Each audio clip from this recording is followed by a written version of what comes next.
Breaking news చూస్తున్నాం. హైదరాబాద్ కూకట్పల్లి బాలిక హత్య కేసులో మిస్టరీ వీడలేదు. ఇవాళ పోలీస్ విచారణకు తల్లిదండ్రులు హాజరయ్యారు. కేసులో పురోగతి లేకపోవడంపై ఆవేదన వ్యక్తం చేశారు. తనపై తప్పుడు ప్రచారం జరుగుతుందని ఆగ్రహం వ్యక్తం చేశారు. హంతకుల్ని పట్టుకోవాలని డిమాండ్ చేశారు. న్యాయం జరగకపోతే ధర్నాకు దిగుతామని హెచ్చరించారు.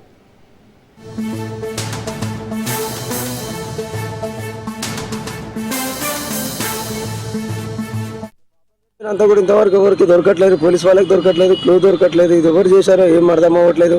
ఇంకా క్లూ కూడా వదలలేడు. అతను ఎంత ప్రొఫెషనల్ గా చేసిండో నాకే అర్థమవుతలేదు. నా మీద కక్ష ఉందా, మరి మా పాప మీద కక్ష ఉందో తెలియట్లేదు. ఈ కొందరు ఛానల్స్ ఏం చేసి, యూట్యూబ్ ఛానల్ వాళ్ళు ఏం చేసి తండ్రి చంపిండు అని చెప్తారు. వాళ్ళకు చెప్తున్నాను బాగుండదు. ఎందుకంటే వాళ్ళు కడుపుకు అన్నమే తింటారు, వేరే తింటలేరు. కొద్దిగా ఆలోచించి చేయండి. ఎందుకంటే తండ్రి చంపుకునే పరిస్థితి ఎవరికి ఉండదు. అదే మీరు ఆలోచించండి, అంతా కొన్ని పట్టుకునే ప్రయత్నం చేయండి మీరు. అంతేగాని నా మీద తోయడం ఇది న్యాయం కాదు. మీరు నేను పోలీసు వాళ్ళకి చాలా సహకరిస్తున్నాను. నేను 100% సహకారం. ఎప్పుడు పిలిస్తే అప్పుడు వెళ్తున్నాను, చెప్తున్నాను, అన్నీ చెప్తున్నాను. ఏం జరిగింది, ఎట్లా జరిగింది అన్ని క్వశ్చన్స్ వేసిండు. వాళ్ళందరూ వేసారు. నేను కూడా అదే చెప్పాను. ఈ విషయం కంటే నాకు ఎక్కువ తెలియదు. నా మీద పగ ఉంది అని మా ఆలోచన ఉందంటే కూడా ఎవరితో నేను ఎక్కువ కుట్లాడాను. ఏంది అసలు నాకు ఏం అర్థం అవ్వట్లేదు. ఎంత వీళ్ళు ఎప్పటి నుంచి నన్ను ఫాలో చేస్తున్నారో నాకు తెలియట్లేదు. నా పాప మీద కక్ష ఉందా, నా మీద కక్ష ఉందా అసలు ఏం తెలియట్లేదు. అతను దొరికిన వరకు నేను వెయిట్ చేస్తా, ఫైట్ చేస్తా. ఒక 10 ఎన్ని రోజులైనా సరే ఫైట్ చేస్తాను సార్. నేను కంపల్సరీ వాడు దొరకాలి నాకు. నేను అంతా పెద్ద ఎవరితో కొట్లాడాను. నేను ఒక బిజినెస్ చేసుకుంటాను. బిజినెస్ అంటే అందరితో మంచిగా ఉంటేనే నాకు బిజినెస్ బాగుంటుంది. అంతేగాని వాళ్ళతో హైదరాబాద్ కూకట్పల్లి బాలిక హత్య కేసులో అయితే పురోగతి లేకపోవడంపై అక్కడ వారి తల్లిదండ్రులు అయితే ఆవేదన వ్యక్తం చేశారు. సో దీనికి సంబంధించి పూర్తి అప్డేట్స్ మా ప్రతినిధి రత్నకుమార్ అందిస్తారు. రత్నకుమార్, సహస్ర తల్లిదండ్రులు ఏమంటున్నారు? పోలీసులు ఎందుకు ఈ కేసుపై ఇంకా పురోగతి సాధించడం లేదు? కూకట్పల్లి పోలీస్ స్టేషన్ పరిధిలో గత కొన్ని రోజుల క్రితం సహస్రిని అనే 12 ఏళ్ల బాలిక గుర్తు తెలియని వ్యక్తుల చేతిలో అత్యంత దారుణంగా హత్యకు గురైంది. ఈ కేసును ఇప్పటికే కూకట్పల్లి పోలీసులు కేసు నమోదు చేసి దర్యాప్తు చేస్తూ ఉన్నారు.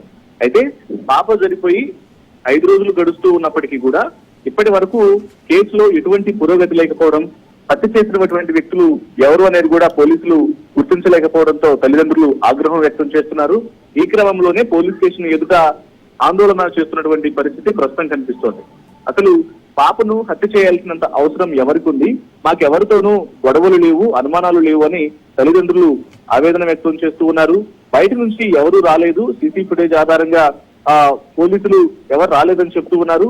మరి ఇంట్లో ఉన్న వారిపైన అనుమానం ఉందా అనే విషయాన్ని కూడా తల్లిదండ్రులు అడుగుతూ ఉంటే పోలీసుల నుంచి సమాధానం రావట్లేదు అనేది తల్లిదండ్రుల నుంచి వినిపిస్తున్నటువంటి వాదన. న్యాయం జరగకపోతే పోలీస్ స్టేషన్ ఎదుట ధర్నాకు దిగుతామని తల్లిదండ్రులు హెచ్చరికను జారీ చేస్తూ ఉన్నారు. నా పాపను నేను చంపానని సోషల్ మీడియాలో వస్తున్న పుకార్లపై ఆగ్రహం వ్యక్తం చేశారు తండ్రి.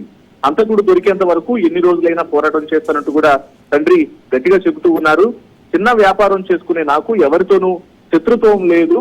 ఇమ్మీడియట్ గా తన పాపను ఎవరు హత్య చేశారో పోలీసులు కనిపెట్టాలి, లేకపోతే మాత్రం దీని మీద మేము గట్టిగా పోరాడతాము, పోలీస్ స్టేషన్ ఎదుట ఆందోళన చేసేందుకు కూడా వెనకాడము అనేటువంటి విషయాలను కూడా తెలియజేస్తున్నారు. అయితే వీటితో పాటు ఆయన మరొక విషయాన్ని కూడా తెలియజేయడం జరుగుతుంది.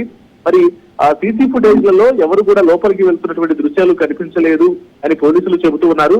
కానీ నిన్న రాత్రి సీసీ కెమెరా ఫుటేజ్ ను నేను స్వయంగా చూసినప్పుడు అక్కడ ఒక వ్యక్తి వస్తూ వెళ్తూ ఉన్నారు. ఆయనతో పాటు ఒక మహిళ కూడా ఉంది, ఆమె సహకరించింది అని తండ్రి వెల్లడించడం జరిగింది. ఆ మహిళను గుర్తించి విచారించాలని సహస్ర తండ్రి చేస్తున్నటువంటి పరిస్థితి ఉంది. మొత్తానికి పోలీసులకు ఇటీవల కాలంలో ఒక పెద్ద సవాల్గా మారింది. ఎందుకంటే ఇప్పటి వరకు గడిచిన హత్య జరిగి 5 రోజులు అవుతున్నప్పటికీ కూడా కనీసం ఒక పాపను హత్య చేసినటువంటి వ్యక్తులు ఎవరనేది పోలీసులు గుర్తించలేకపోవడంతో ఒకవైపున తల్లిదండ్రుల నుంచి హెచ్చరికలు జారీ అవుతున్నాయి, మరోవైపున పోలీసులు నిర్లక్ష్యంగా వ్యవహరిస్తున్నారా, అసలు ఎందుకు అంత గుర్తించలేకపోయినటువంటి పరిస్థితి అనేది ఎందుకు ఉంటుంది? ఒక పాపను ఇంటి దగ్గరే చంపినటువంటి దుండగులను ఎందుకు గుర్తించలేకపోతున్నటువంటి ప్రశ్నలు పలువురి నుంచి ఆగ్రహం వ్యక్తమవుతున్నటువంటి పరిస్థితి కనిపిస్తోంది.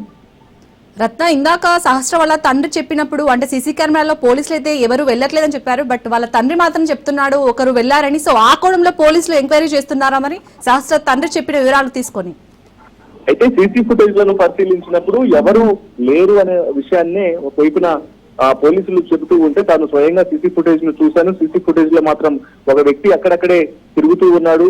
మరోవైపున అక్కడ ఆయనకు ఒక మహిళ కూడా సహకరిస్తున్న దృశ్యాలు కూడా కనిపిస్తున్నాయి. అతనితో పాటు వాళ్ళని పట్టుకొని విచారిస్తే ఖచ్చితంగా ఈ కేసులో ఒక పురోగతి దొరికేటువంటి అవకాశం ఉంటుంది. పోలీసులు ఆ కోణంలో ఎందుకు విచారణ చేయట్లేదని ఆగ్రహం వ్యక్తం చేస్తూ ఉన్నారు. ఖచ్చితంగా అలా సీసీ ఫుటేజ్ లలో కనిపిస్తున్న వ్యక్తులు ఎవరైతే ఉన్నారో వాళ్ళని పట్టుకొని విచారణ చేయాలి అనేది తల్లిదండ్రుల నుంచి వినిపిస్తున్నటువంటి డిమాండ్. మరోవైపు పోలీసులు ఇప్పటికే బృందాలను ఏర్పాటు చేసి నిందితుల కోసం గాలిస్తున్నామని చెబుతూ ఉన్నప్పటికీ ఇప్పటి వరకు ఎటువంటి పురోగతి లేకపోవడంతో ఆగ్రహ జ్వాలలు వ్యక్తం అవుతున్నాయి. అటువైపున తల్లిదండ్రుల నుంచి సహస్రిని ఇతర కుటుంబ సభ్యుల నుంచి. రత్నకుమార్, మరి హంతకుల్ని పట్టుకోవడంలో పోలీసులు ఎందుకు విఫలమయ్యారనుకోవచ్చు? అంటే ఇంత 12 ఏళ్ల బాలికపై ఇంత ఇలా జరిగినా కానీ ఎందుకు పోలీసులు 5 రోజులు అవుతుంది అయినా కానీ ఎందుకు ఇలా చేస్తున్నారు? వాస్తవానికి ఇటీవల కాలంలో జరిగినటువంటి ఇన్సిడెంట్స్ లో ఇప్పటి వరకు ఒక మర్డర్ కేసుకు సంబంధించి అది కూడా ఇంట్లోనే జరిగిన ఇన్సిడెంట్, ఎక్కడో నిర్మానుష్య ప్రాంతంలో జరిగినటువంటి ఇన్సిడెంట్ కాదు, లేకపోతే ఊరికి దూరంగా ఎవరు లేనటువంటి ప్రాంతంలో జరిగినటువంటి ఇన్సిడెంట్ కాదు. నగరం నడిపోతున్నా అది కూడా ఇంట్లో ఉన్న సందర్భంలోనే పాప హత్యకు గురవటం, పోలీసులు ఐడెంటిఫై చేయలేకపోవడం అనేది ప్రస్తుతం పోలీసులకు సవాల్గా మారింది. ఒకవైపున పోలీసులు ఇప్పటి వరకు కూడా ఎటువంటి ఆధారాలు లభించలేదు, వైపున ప్రయత్నాలు చేస్తున్నాము, పట్టుకునేందుకు తీవ్రంగా దర్యాప్తు అనేది ముమ్మరంగా కొనసాగుతుందని చెబుతున్నప్పటికీ కూడా ప్రాక్టికల్ గా మాత్రం పోలీసులు కనిపెట్టలేకపోవడంతో ఇది పోలీసులకు సవాల్గా మారింది. మరోవైపున పోలీసుల పైన ఇప్పటి వరకు కనిపెట్టలేకపోవడంతో విమర్శలు అనేవి వ్యక్తం అవుతున్నాయి. ఏది ఏమైనప్పటికీ ఈ కేసులో తల్లిదండ్రుల ఆగ్రహం అనేది ఎక్కువ అవుతుంది. పాప చనిపోయి 5 రోజులు గడుస్తున్నప్పటికీ కూడా ఇప్పటి వరకు కూడా నిందితులు ఎవరో కనిపెట్టలేకపోవడంతో ఇదే కనుక కంటిన్యూ అయితే ఖచ్చితంగా పోలీస్ స్టేషన్ యొక్క ఆందోళనకు దిగుతామని తల్లిదండ్రులు గట్టిగానే హెచ్చరికలు జారీ చేస్తున్నారు పోలీసులకు. Right, thank you Ratnakumar.